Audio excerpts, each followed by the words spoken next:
최근 미국 정부는 북한 등에 대한 외교 정책에서 금융기관과 거래에 대한 경제적 제재 활용을 높이고 있는 추세라고 미국 의회 조사국이 밝혔습니다.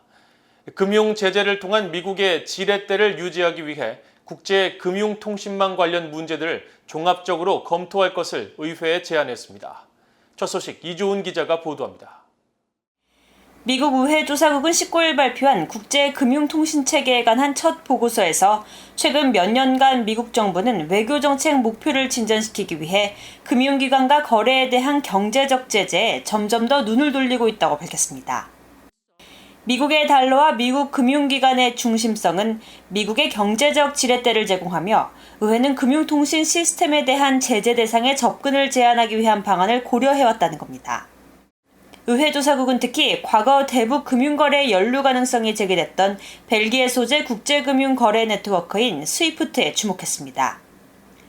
20개국에서 최소 11,500곳의 금융기관들이 이용하는 주요 국제은행 거래망 스위프트는 벨기에 소속이기 때문에 미국의 제재는 스위프트와 제재 대상 기관의 금융 메시지 처리는 금지하지 않지만 의회는 이란의 경우 스위프트와 같은 국제금융통신 시스템이 특정 외국은행을 시스템에서 제거하도록 유도하기 위한 제재 사용을 승인했고 북한의 경우에도 이런 정책을 고려한 적이 있다고 밝혔습니다.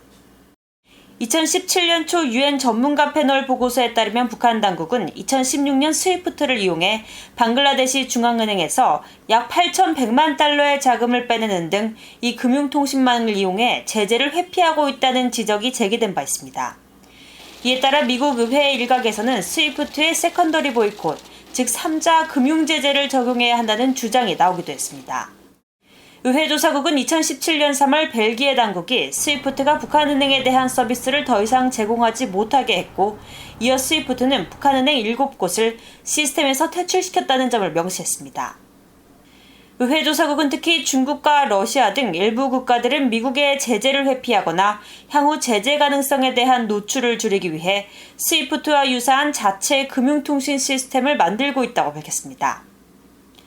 의회 조사국은 이어 의회가 미국도 자체 금융통신 시스템을 마련할 필요가 있는지 또 새 국제금융통신 서비스 공급자들이 미국의 소비자와 기업, 경제, 국가 안보, 외교정책 목표에 미치는 영향을 평가해 볼 것을 제안했습니다. 앞서 미국 의회는 지난 2017년 제정한 적대국들에 대한 제재법에 담긴 대북 차단과 제재 현대화법을 통해 6개월마다 북한의 국제금융통신 서비스 참여 현황을 의회에 보고할 것을 대통령에게 요구하고 있습니다. 또 같은 해 스위프트처럼 북한의 국제금융망 접근의 핵심 역할을 하는 전문 금융통신 서비스 제공자의 미국 달러 적금 제한과 같은 3자 금융제재를 적용하도록 하는 내용이 담긴 브링크 액트, 이른바 원비어법이 추진된 바 있습니다. 하지만 지난 2019년 말 제정된 원비어법에는 국제금융통신 서비스 제공자에 대한 세컨더리 제재 조항은 포함되지 않았습니다. VA 뉴스 이존입니다.